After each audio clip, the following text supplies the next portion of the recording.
despite all the myths about who joins cults, like stupid, weird, crazy, lazy people, in my 35 years of doing this, I think I can firmly say that if there's a common denominator among the people who join cults, it's idealism, right? It's people who want to better the world, better themselves, better their family, find perfect enlightenment, if you will, financial success, but it's some form of idealism. And 9 times out of 10, it's about the world and not just about yourself, right? Yeah. So people get into things because of their good intentions, and then they spend whatever amount of time in this organization thinking that whatever they're being told to do is because they're saving the world, right? Ultimately. So when they get out, 2 things happen. They're still left with that feeling of, I want to change the world, save the world. But now it sort of focuses back on all those people who are still left in the group, and I want to help get them all out. I want them to see what I'm seeing, right?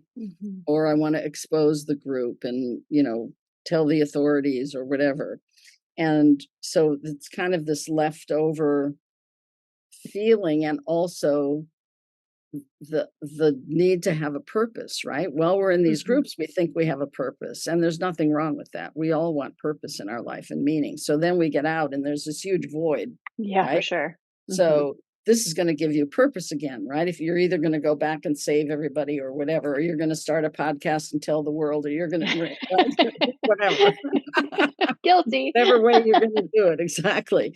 And my caution to people is that if you become, and I see this as activism, but if you become an activist too soon after leaving a cultic situation, it's going to come back to bite you. You're either going to crash at some point and be overwhelmed and triggered, or you're going to do things that aren't helpful because you yourself aren't recovered enough yet. Yeah. So you might end up even damaging further certain relationships or whatever it might be, right? Not that I have anything against activism. I mean, obviously that's what I've done. Right. But I think people have to really initially focus on themselves. Yeah. And that's really hard to do because typically we've been in groups where we're told not to focus on ourselves, right? Let go of your ego, right? It's not about you, right? So you think now if you do, quote, self-care, that you're being selfish, right? Or I remember the first few months, like sitting down and making a bowl of popcorn and watching a football game. And one part of me was like, oh, I'm just doing this incredibly normal thing. And the other part of me was like, I should be doing something. I should be working. I should be doing something. Right? Always in the back of my head. I'm being lazy.